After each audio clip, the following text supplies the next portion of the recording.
All right, welcome. This is the an introduction and a conversation really on AI. Let's see. We're gonna wait a little bit to see who else is going to join live. For everyone who's joining live, welcome everyone. So the idea we're gonna have about 30 minutes. I have prepared a slideshow. The this AI, artificial intelligence, is a really complex topic.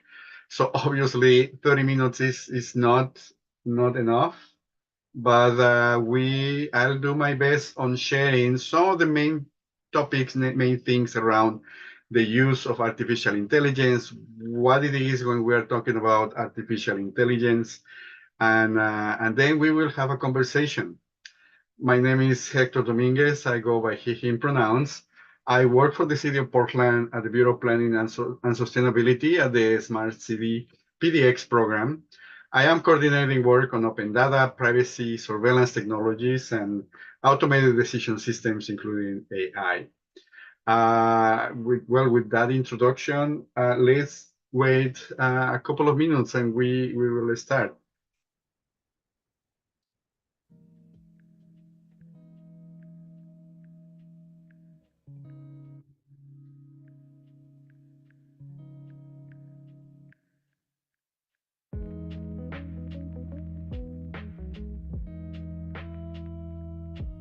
So for those who are actually joining live,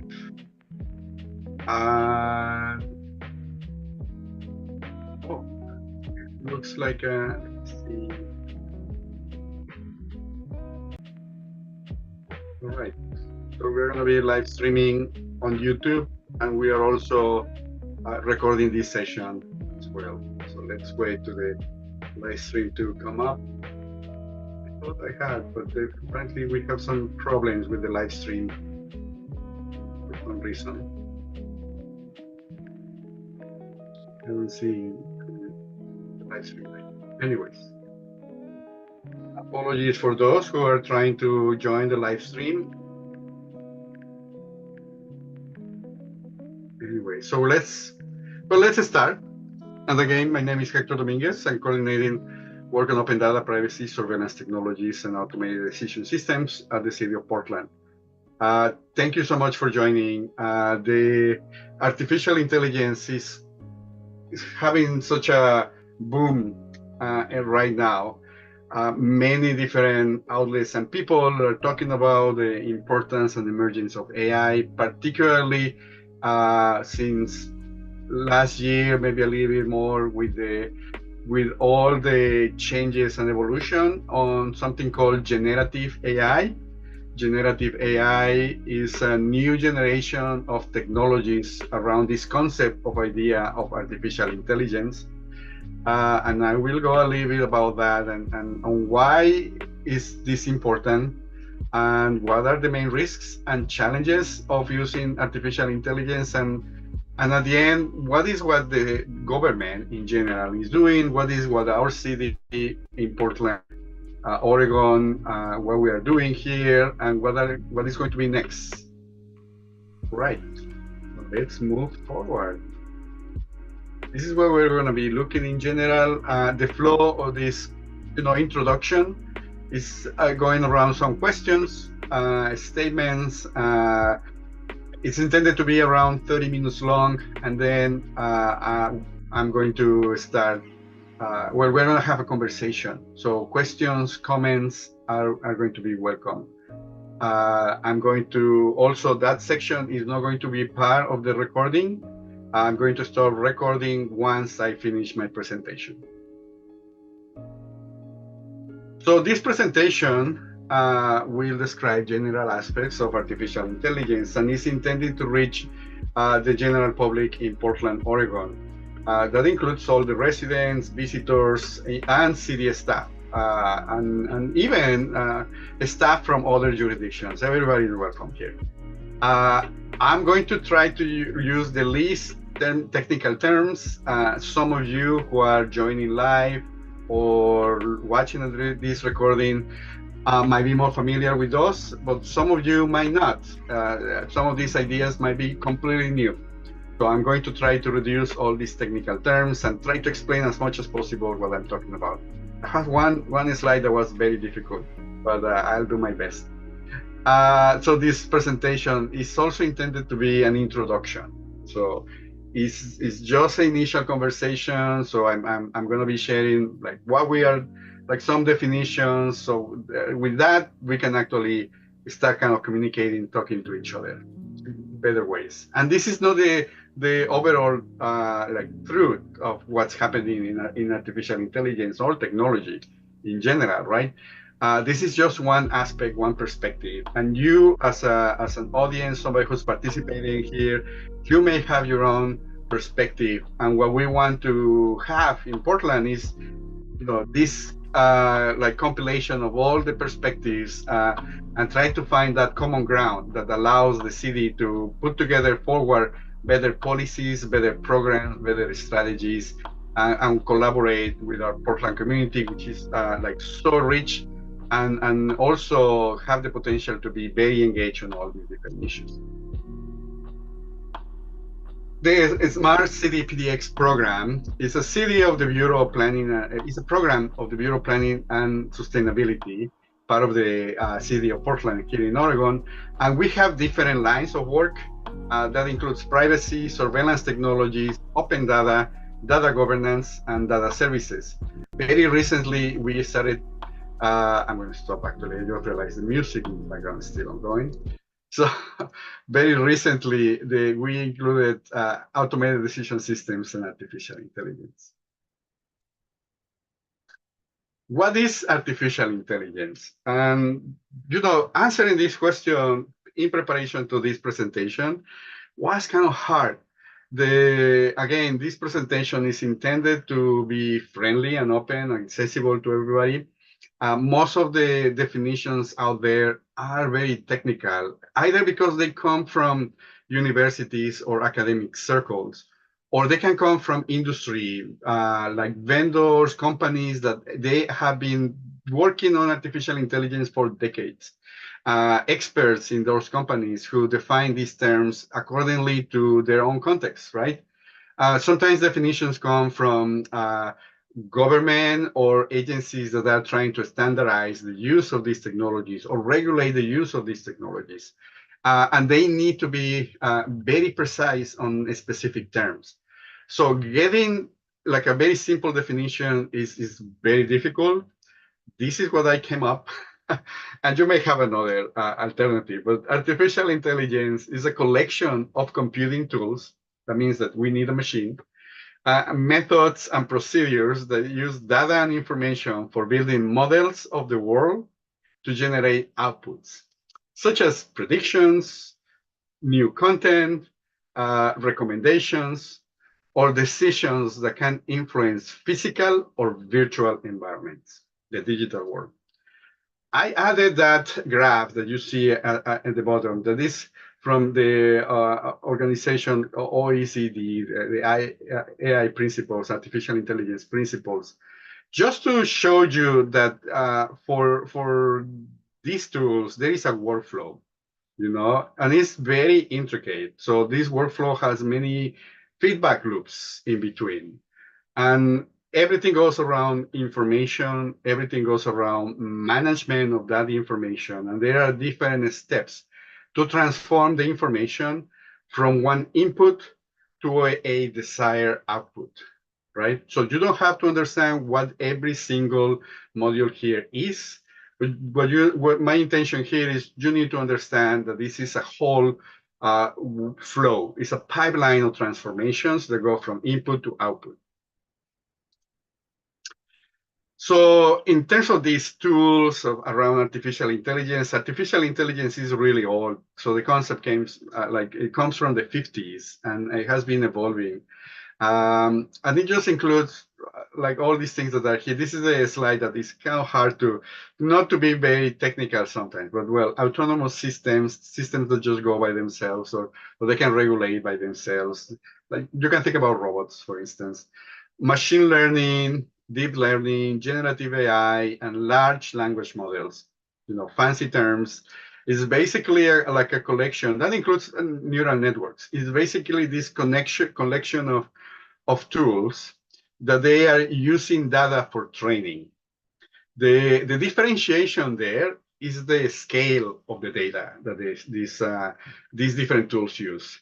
So it's probably not well sorted out, but like the initial idea comes from mimicking what a human brain, neurons work, basically. The interconnectivity in a human brain. So that was the initial concept of neural networks. Let's connect different transformation steps, processes in between, and let's see what happens at the end. And then the right answers, the answers that we want to train this network of neurons, artificial neurons, that's what we're going to be rewarding as positive, and the erroneous or the outputs that we don't want, those are going to be rewarding negative. And at the end, so we get the positives plus, and we are going to get a trained network to do that.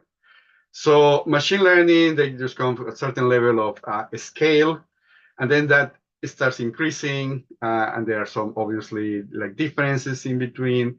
Deep learning goes, the scale goes even larger than few thousands, for instance. I mean, the number sometimes doesn't make sense, but the idea is that the scale, that the latest algorithms, for instance, they use billions, if not trillions of these networks, connections generated among all different transformation points.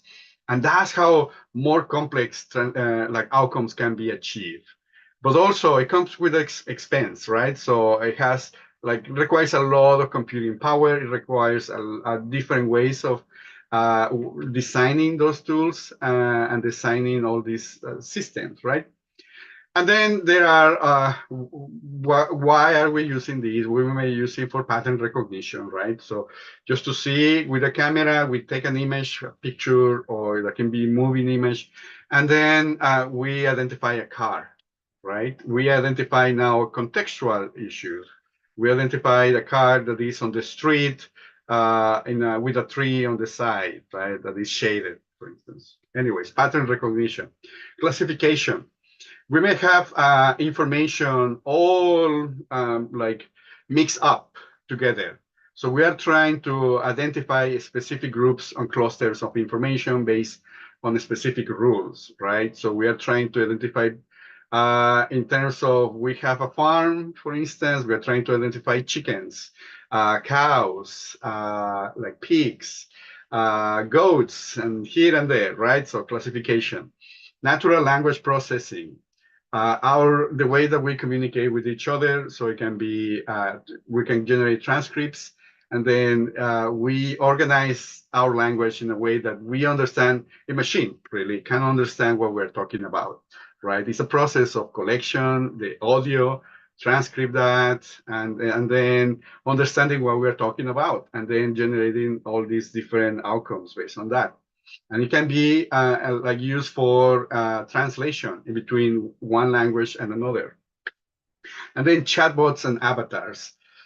Those are virtual tools where they can represent like this, having this image of other people, but they're all virtual. They do not exist in reality. But they may have some way, some rules internally using all these different tools, for instance, to interact with a human.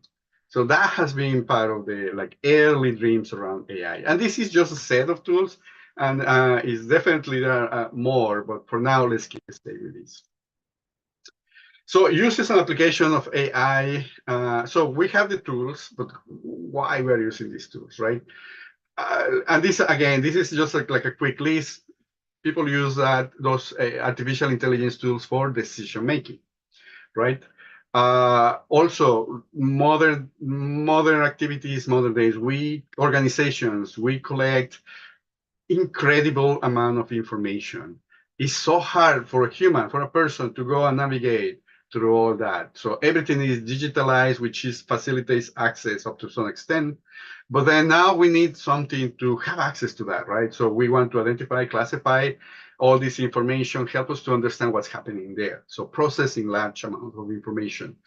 Identification and classification, right? So we want to understand what we have here and there, what happens at different times of the day, for instance, those sort of things. Having assistance, and then task automation. When things get very complex, you can imagine an agency in the city, for instance, they want to manage their fleet. There is a number of vehicles just to give and provide maintenance to bridges in Portland. So, but they just a certain amount of vehicles. They have a trajectory that they need to go across the city. So how are they going to do that? Who's going to plan ahead all that? So AI can actually help for that, for doing task automation in general. And just those are like simple examples. Industry has been really the one driving a lot of these. Academic organizations, of course, they also play a role here. Academic organizations mostly work on initial ideas like seeding projects, proof of concepts, just trying out things, right? Develop it, which is a lot of amazing people are working on that in the academia. But it's really industry. Where there is this economic motivation to put out there in the market a solution that resolves something, a problem, right? And through that, so we see Internet of Things, we see our smartphones, where there is a lot of automation already there. This idea of autonomous vehicles, your shopping cart. So all the different recommendations for you to watch in your next movie. They learn about what you like to watch at what time of the day. And they start putting together. So it's one individual, but what happens when many different individuals share similar tastes, Oh, well, there is a way to put together rules, right? Artificial intelligence can help with that. Web search, machine translations, helping to protect electronic devices, which is cybersecurity, fighting for disinformation. So there's so many things happening right now, like trying to classify and understand that the information that you get is real, is truth, and is not harmful. That's a great use of artificial intelligence. Optimizing for products and sales, if you have a business, if you have a restaurant, those sort of things. So it has a very, like a plethora of good applications and uses. But then where are all the concerns coming from, right? Well, the fact that artificial intelligence, particularly modern ones, they need large amounts of information for training their models, right? Training data, from where that information is coming from. Most of the people are probably not aware that when we interact with the web, we interact with social networks, we interact with the digital world, we are creating this trail, a digital trail, information about who we are, what we are accessing, what we are liking, all those sort of things. When we are asking for services, paying taxes, paying with a credit card. So the amount of information that we generate, we know like consciousness about that is enormous, and that information is being used to try to generate products to the public. But that implies also what are the aspects around privacy that are important there. What if I don't want to share that personally, right? What about if you are recommending something that I don't really like and you are really pushing me to do that? Can I trust you or not, right? Within all this training, there is all the concerns about bias and discrimination derived from the use of AI, because some people may not be participating in this, and some people also may just have specific information that at the end may create harmful decisions on how they live and the way in which they can have access to opportunities in general, for instance, and that's definitely a big social concern. AI solutions may be used in warfare, right, and impacting human rights in general. And that's definitely an ethical discussion that I don't think I mean, just few start like really have the big perspective of everything that's happening. But if you are, living in Portland, you might be asking about that, right? So are you using artificial intelligence like developed for warfare in my town? Yeah, of course. Using like intellectual property protected materials in general for training models. We know agreement, consent, what's there, right? Sometimes AI tools might be available for people that with not really good intentions, right? So how can we protect from abuse, from misuse, people that are not well trained about using artificial intelligence that may derive in negligence, right? So what are we doing around that? Then, as I mentioned, sometimes there are serious impacts on human rights and civil liberties. And then like over trusting these technological tools might be also a big concern, right? What happens when the tools fail? What happens when there is a false outcome or something that is not right? Do we have a safeguard around that, like a safety net? How do we detect that? Can I trust your artificial intelligence solution? And those are just some of the concerns. Then why is artificial intelligence complex? Well, it requires a lot of computing power, as I mentioned, because there is a large amount of like information to be processed in a time, and companies need to do it in a time that makes profit at the end, right? It makes sense. It's not going to take 2 years to have a solution with data that is already obsolete by the time that happens, for instance. That creates a really competitive environment. Different players are developing all these different artificial intelligence solutions, competing with each other. And in that level of competition, when there is no many rules, things may happen that are not very good. So creating an AI model may need advanced mathematics, right? And maths and advanced training in general.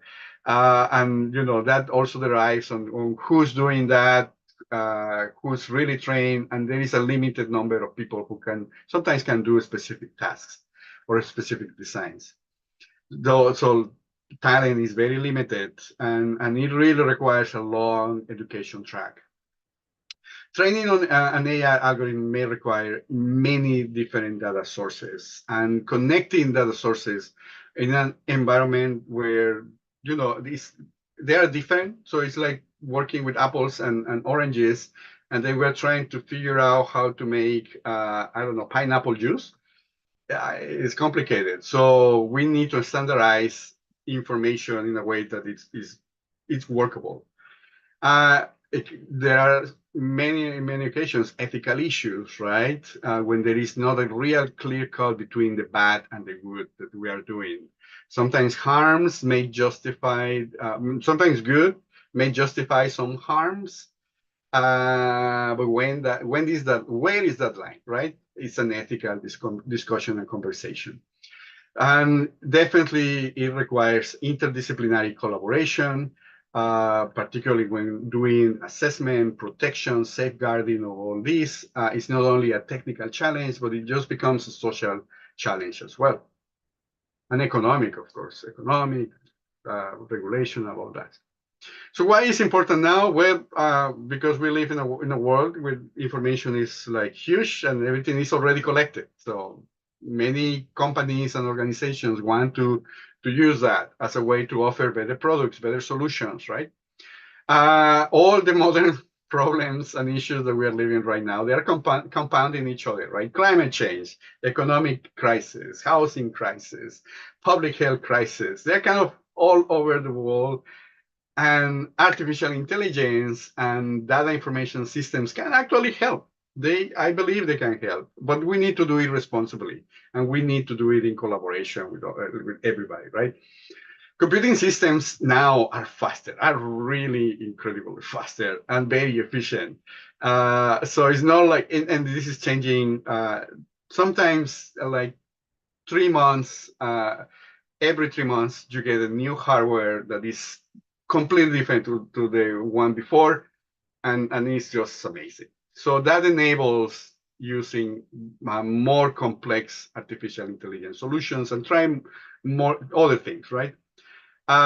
Same happens with algorithms. So all the programs that are running all these models, again, there are new generations of algorithms that are companies are using and researchers are developing. So this is a constant change environment. And then companies are investing right now. They have been investing large amounts of money in capacity and infrastructure. So I think we will see a lot more of a push in the coming years. We're already seeing it, but in the coming years, it's going to be more like more and more as well. And we need to be ready as a government. So policies and government change is a lot slower than industry. So what to pay attention in artificial intelligence? Well, when an artificial intelligence solutions is in front of you, what do you need to ask? Well, you need to ask about what is the purpose of this, right? So I really understand what is the purpose of this solution, understand the nature of the solution. So how is that built? Is there any bias embedded on that? What is the training data that is being used? And you may have a concern, a checklist around AI that may include, are you using any sensitive information or private information? What are the bias? Is there any disproportionate impact against specific groups?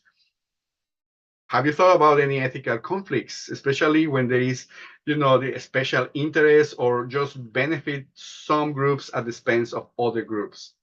There is a potential. What happens when there is an error? Is that going to create harm? Do we have a cybersecurity risk? Cybersecurity, again, is when we protect our identity, when we protect our computers. Is there any risk by using these artificial intelligence tools? What is the laws that are protecting and around this solution, right? Is there any any law or no law? What happens there? Help me understand what are the safeguards, right? The data protections. Are you providing a clear information about your product and all these different questions? And then check if there is any false claims or around performance or outcomes, and try not to fall on this like a trap of techno solutionism, where is the belief of that technology is going to resolve any problem, and the more technology we include, the better, right? So it's really looking into the complexities of the problem that what we are trying to resolve, and then balance out, between technology, resources, people, and how are we going to do that? And you can put it back into your own personal circles as well. So what is the government doing on all this? The federal government has created a number of policies that are starting to guide the development of policies at the federal government agencies, and it's like trickling down to other agencies. And the American federal government has been a little bit slow on putting together all this. The European Union has, I don't know, 5, maybe 10 years, like in advance of the working on all these, and that's okay. So as long as we just keep trying to protect and do the right thing, right, as government agencies. So the federal government has a blueprint on the Artificial Intelligence Bill of Rights. The Biden administration has relatively recently, published some executive orders around combating algorithmic discrimination and then creating safe, secure, and trustworthy artificial intelligence.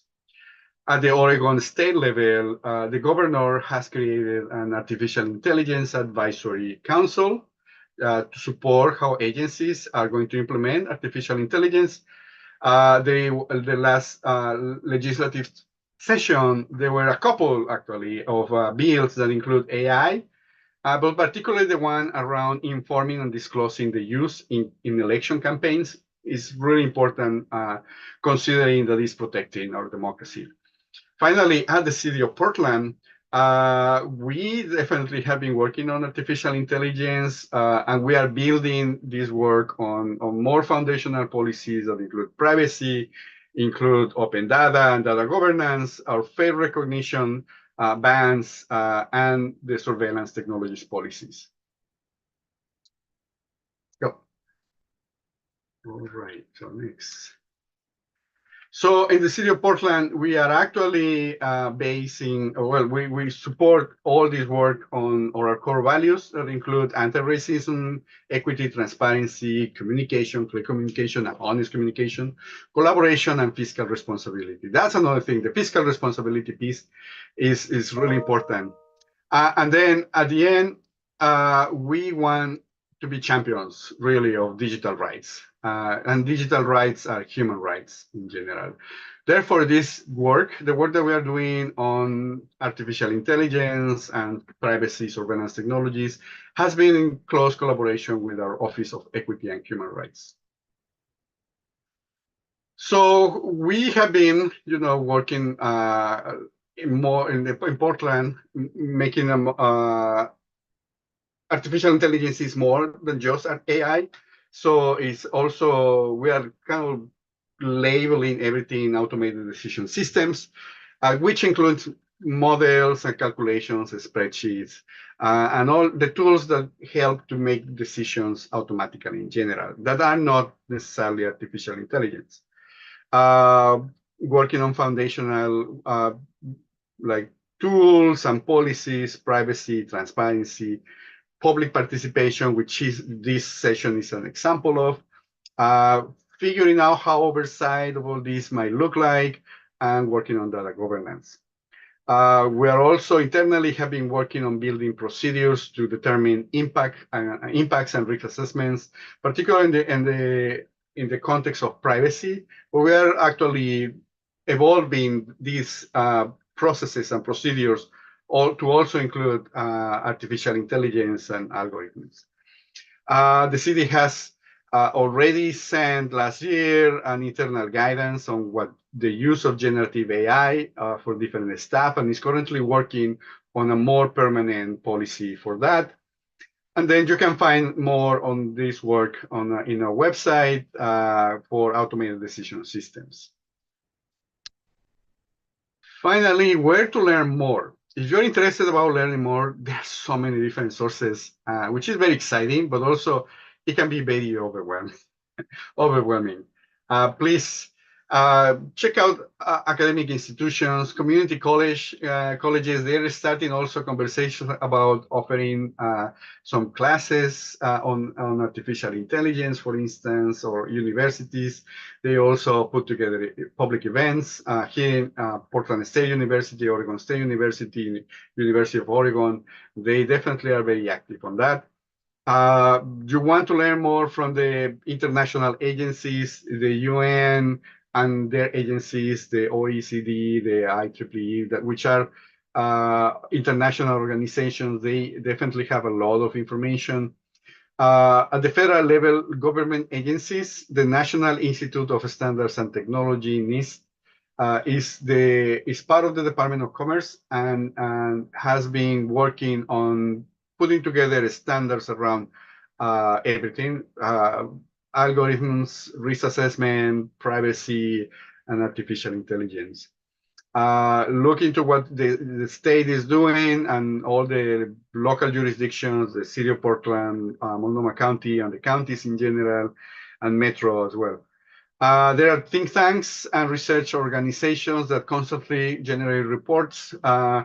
Reports, can be very political sometimes. Take it always with a critical view, and try to understand and learn from all these different reports. Technology companies, they have many of them. Obviously, they need some internal policies, but also publicly they have published, they have released ethical guidelines and information on how to learn more about artificial intelligence. Personally, I really enjoy what IBM has put together, but you can see most of the big companies have something like that. And then, specific authors, books, researchers that you can always go find, subscribe to the podcast, or get the books, or just watch a webinar. Those are also great conversations. Local community-based organizations also are doing a lot of work in Detroit, New York City, Los Angeles. There are many different organizations that are actually working and doing great work on that. That includes also advocacy groups. All right, so with that, please stay in touch. Again, my name is Hector Dominguez. Visit our website at the Bureau of Planning and Sustainability in the city of Portland. We are part of the Smart City PDX program. Thank you for listening. All right, so let's stop here. And for those joining live, thank you so much. Yes, I'm going to stop sharing 1 second. And Diane, please jump in. Hi, Hector. How can the public engage with policy creation and feedback on smart cities? Thank you for asking. Well, we try to put together public events. So this is part of something like that. And next week, we're having, I put it in the chat, a public event on artificial intelligence with the idea of exploring two questions. One, the premise is that artificial intelligence is here to stay, right? So what is a future with AI worth building in Portland? And the second one is, how do we make that happen in responsible ways that works for everybody? So the call is being made is open. Everybody is actually welcome to join. However, we have been doing a specific outreach to experts on ethics and artificial intelligence so they can also join the conversation. Thank you. Yeah, and just like that, you can actually, if you go to the website, the Smart Cities website, there is ways to sign up to updates and that. Thank you for asking. All right. Do we have any other question or comment too? How can we make this a better thing?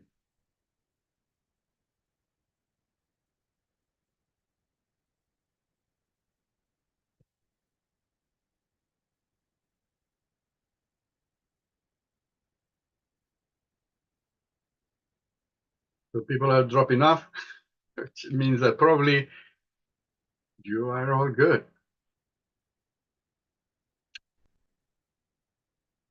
Perfect. Well, with that, if there is no other question, we're gonna get this recording and post it in our website. Yeah. Thank you so much for joining, and we'll see you around. And please, if yeah, you're welcome to join on Wednesday. On Thursday, next Thursday, in a week from now.